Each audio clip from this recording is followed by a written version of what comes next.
This is ABC15 Mornings. Getting some perspective when it comes to the coronavirus and the growing death toll in our state. We'll explain some big new numbers.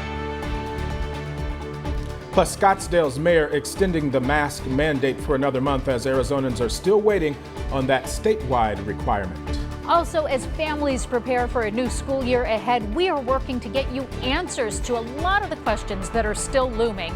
We have the latest plan from government officials, and we're going to break it down for you on this Sunday morning. So glad you're starting it off with us. I'm Nohelani Graff.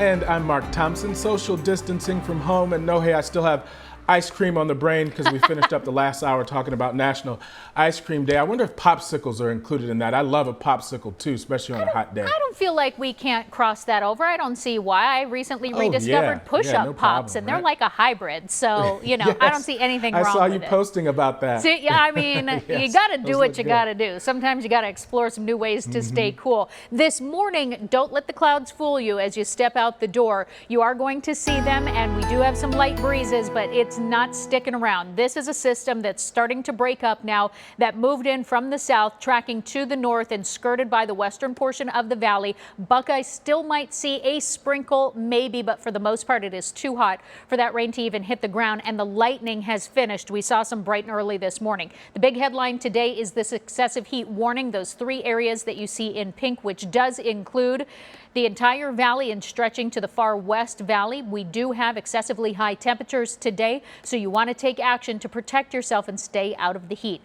Here are those clouds, live view from our South Mountain camera, and those breezes, but you also see those sun breaks, and the sun is going to take over. It's already 94 degrees right now. So I'll talk about what this warm up looks like hour by hour when we finally hit those triple digits and you'll want to send yourself inside. That's coming up in just moments. Thank you. And we are on top of several developing stories this morning. First, Phoenix Fire investigating after a major fire near Central Avenue and Buckeye Road. The flames broke out at a tire shop around 11 o'clock last night. Crews spent several hours working to control those flames. No word on the cause or any injuries at this point. And right now, police in Glendale, they're investigating after a shooting at a skate park. Officials tell us that 2 teens were in 2 altercations yesterday, and during that second incident, shots were fired into the ground and then ricocheted, hitting 2 people. Fortunately, those injuries are non-life-threatening. Now to the coronavirus, and this is a startling statistic to share with you, and it's painting the reality of the pandemic. 147 new COVID-19 deaths reported in the past 24 hours in Arizona. That is a record. However, it is important to give you some context to this number. A lot of those deaths actually happened a week or even 2 weeks ago. And that's highlighted in light blue on the chart on the far right side there. Our Adam Waltz is digging deeper into these numbers. For the second straight week, Arizona has recorded a record number of deaths due to COVID-19, a statistic that would seem to counter the governor's reporting that COVID is on the decline here in Arizona. However, the death toll is representative of a spike in COVID cases that happened here in Arizona just about a month ago. The death numbers are sadly the last one to rise, so we're going to be trending up in deaths for a while. ABC15 data analyst Garrett Archer says deaths reported from COVID-19 are starting to catch up with other state data. What we're seeing in deaths is anywhere from a 14 to 28 day lag on when the disease was prevalent in the community. Saturday, 147 deaths were reported by the Department of Health Services. 106 were due to death certificate matching, a majority coming from within the last 2 weeks. The beginnings of a slight decline. On Thursday, Governor Doug Ducey reporting a downward trend in positive cases and hospitalizations. Also this week, Maricopa County health officials say we are on the right track. We do anticipate that we're going to see a flattening or a decrease in hospitalization data coming up in the next 1 to 2 weeks, and then followed by 1 to 2 weeks later, hopefully a flattening and a decline in the death rate. 7-day epi curves show a decrease in positive cases and inpatient and ICU patients over a 7-day moving average. We've seen our percent positive. We've seen a lot of encouraging trends in both hospitalization numbers and cases and tests. We still have to get through about 2, maybe 3 weeks of higher death numbers to account for the rise that we had in June and July. In total, there are more than 2,700 deaths in Arizona due to COVID-19. In Phoenix, Adam Waltz, ABC 15 Arizona. Still tough numbers to hear. Thanks, Adam. Now, Scottsdale has extended its mask mandate through August 20th. The city's mayor made that call this weekend because the order was set to expire tomorrow. But even if it had expired, residents and visitors would still have had to follow the mask mandate that was set in place by the greater Maricopa County. In fact, that's what the city of Gilbert is doing. The county mandate covers most of the valley, and it doesn't have an expiration date at this time. And while there is not a statewide mask mandate, Governor Doug Ducey does say 90% of the state's population has implemented their own mask requirements. The governor also says he expects the use of face coverings to continue for the foreseeable future.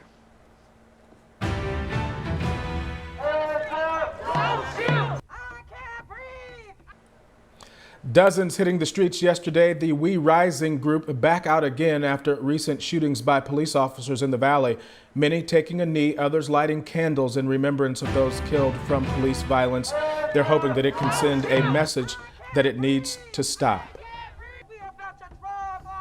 This morning, we are learning that a trusty police dog has helped make a drug bust. This is Kratos with the cocaine, marijuana, and cash that he sniffed out. Cottonwood police say that they found the drugs during a traffic stop along the I-17. Officers arrested the driver, Christopher Perez, who is now in jail on several drug charges. Now back to the coronavirus as the pandemic intensifies in much of the country. What states are experiencing a surge in cases and hospitalizations? Ty Hernandez has more with the very latest.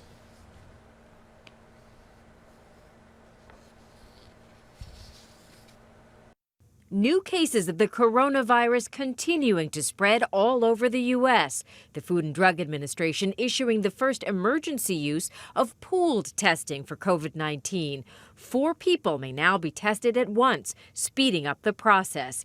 This as 19 states posting their highest number of new confirmed cases in a single day this week. The death toll in Florida now exceeding 5,000, but Governor Ron DeSantis continuing to push for in-person classes in the fall. And as a father of 3 young kids, I do not fear this virus's effect on my kids. I think the risk is incredibly low. Texas logging 10,000 new cases for the 5th day in a row. A troubling update from a single Texas county. 85 infants under the age of 1 have contracted the virus since March. First-time mom Angelica Wendell saying her 2-month-old daughter tested positive. So I've never had another baby to experience any type of illness with. So when you find out it's COVID, it's just heartbreaking. 34 states now reporting increases in hospitalizations. The debate over mandating masks still sparking pushback in many states. These demonstrators in Ohio holding an anti-mask rally outside the State House. I don't see people wearing masks, and I see a total disregard for what's going on in the world around them. It's very disheartening. It's my body, it's my choice as to whether I wear a mask or not. Ty Hernandez, ABC News, New York. Day here at ABC 15, and that means the Salvation Army is going to have heat relief stations set up for people who need a place to cool down, get clean, cool water. We do have an interactive map that pinpoints all of the locations across the valley. To find one that's closest to you, or if you need to help direct others, you can head to our website, abc15.com. What this means on a Weather Action Day is that we are reminding you that heat is the #1 weather-related killer. So if you can, you want to stay inside between 10 in the morning and 6 p.m. as that heat starts to rise and peak. Keep your pets indoors too. They need just as much care during these hot temperatures. And you should be drinking extra water, 4 glasses an hour if you're doing anything active. This morning, if you're having that cup of coffee, I know tradition, it holds steady in the morning. You got to wake up, but maybe put it on ice because we're already warm in the 90s across most of the valley. It'll be 95 by 9 o'clock this morning. If you need to find more relief, head to the high country. Flagstaff topping out in the upper 80s today. Sedona, however, not going to offer much relief. We will hit triple digits there, and Show Low will be in the low 90s today, with just a slight chance for rain in the Show Low area over the White Mountains. I'm going to talk more about that Futurecast report and also show you our warm up later this afternoon when those triple digits hit. That's coming up in that full, most accurate forecast. No, hey, thank you. It is 6:10 now on your Sunday morning. Still ahead, many parents this week having to choose their children's learning model for the upcoming school year. What they're picking from, we'll give you those options up next. Plus, yet another local university is pushing back its start date. We'll break down all of those details just on the other side of the break.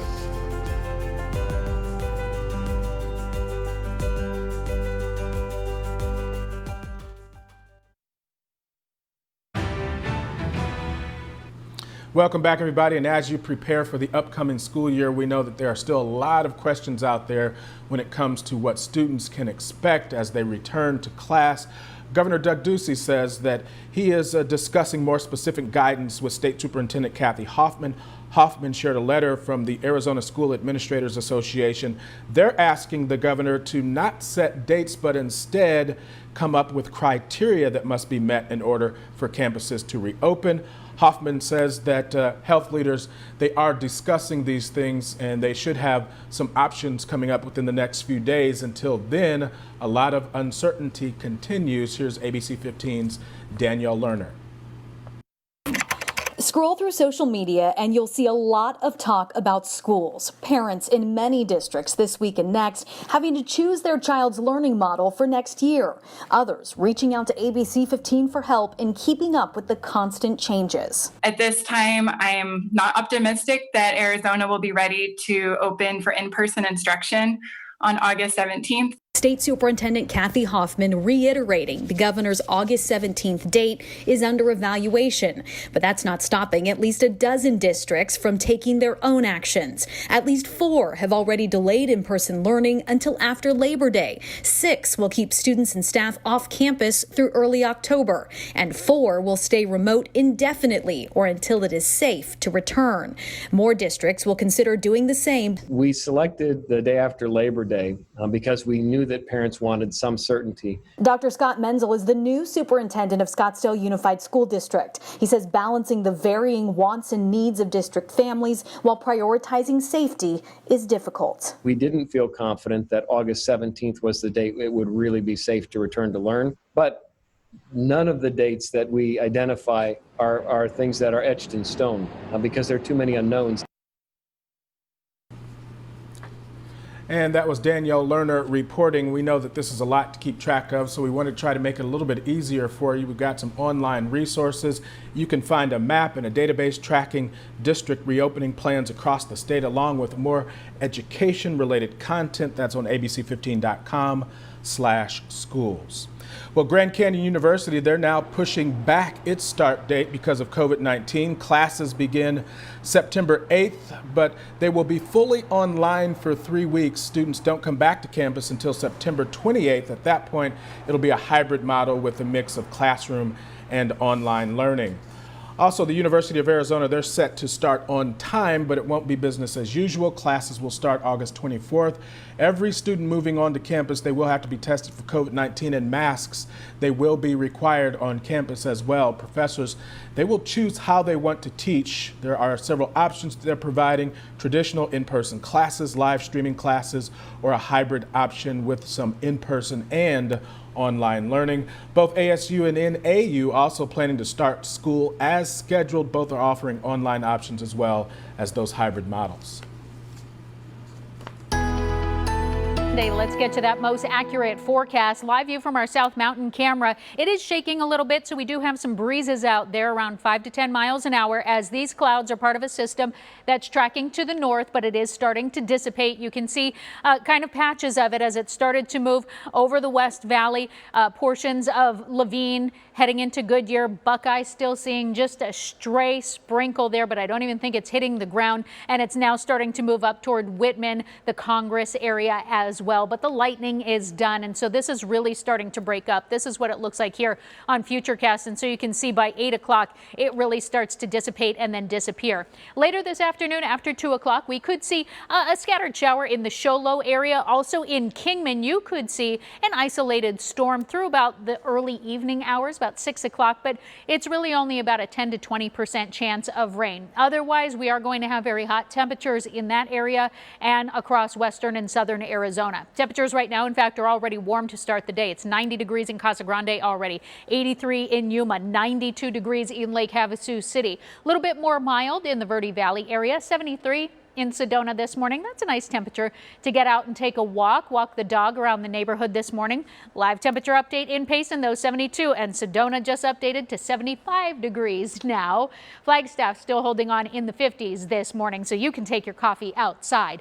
Here in the valley, though, we've got some warmer spots. We're 90 degrees already in Levine and Tempe, 91 in Scottsdale. Holding on to the upper 80s, though, in Santan Valley, Queen Creek area, Glendale, Peoria, and Surprise all in the upper 80s this morning.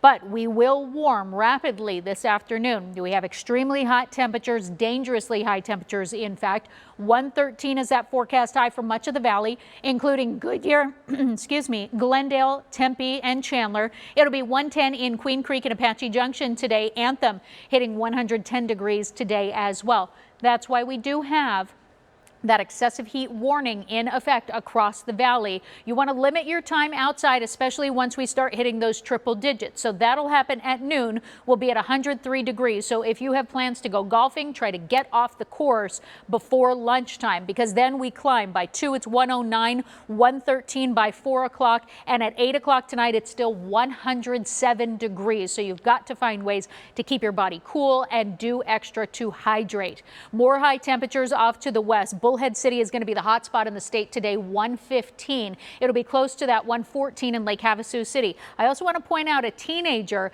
last weekend died in the Lake Havasu City area because of heat exhaustion, and he was a local. So remember, it can overcome anyone if you're not taking the right precautions to stay cool and stay hydrated. High of 113 in Yuma today, where we also have that excessive heat warning in effect. Payson, Prescott in the mid to upper 90s. Will hit triple digits in Sedona today. Even Show Low warming into the low 90s. It'll be 91 in Window Rock as well. Back here in the valley, this will be the hottest day of the week, and then starting tomorrow, we trend down. We get below 110 each day. By Wednesday, we're down to 105, and we start moving some storm chances into the forecast. Finally shaping up to maybe see some monsoon activity that's a little more tangible and brings rain to the valley. Right now, best chance looks to be Thursday, and that's going to help our temperatures drop down to 102 to round out the work week.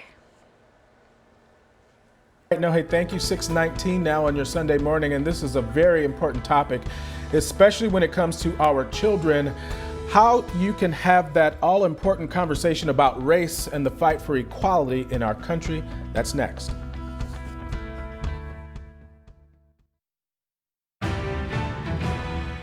We've had a lot of great conversations about how adults can get involved in the fight against racism and for equality. But what about when it comes to talking to your kids? How do you even start that conversation? So Keisha McKinnon is joining us from the Anti-Defamation League. Keisha, thank you so much for joining us.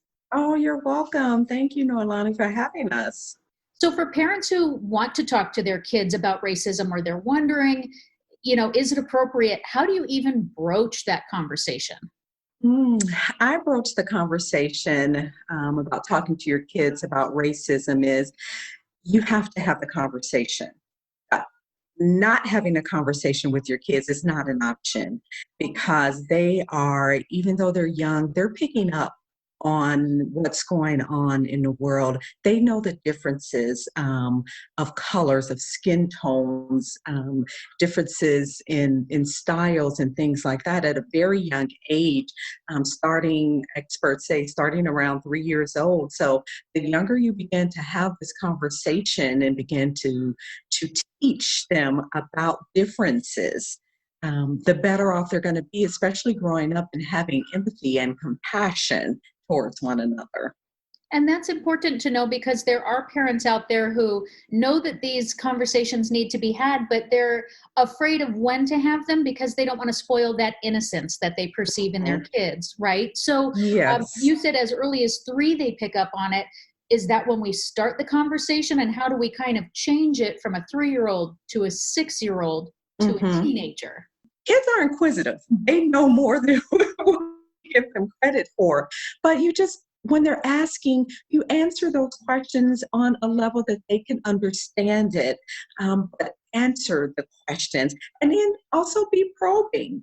Sometimes they'll ask questions and we want to ask them, well, what do you mean by that? And can you show me an example? And let conversations go from there when they're young to when they get to be 6 years old or they get to be a preteen, the conversation may be a little different because their level of understanding, along with their vocabulary and everything else, is broadening. So you can have deeper conversations with them, but you want to start with the differences and the respect of one another and loving of one another. What are some of the kind of key things that you want to point out to a teenager to help them through this and help them grow?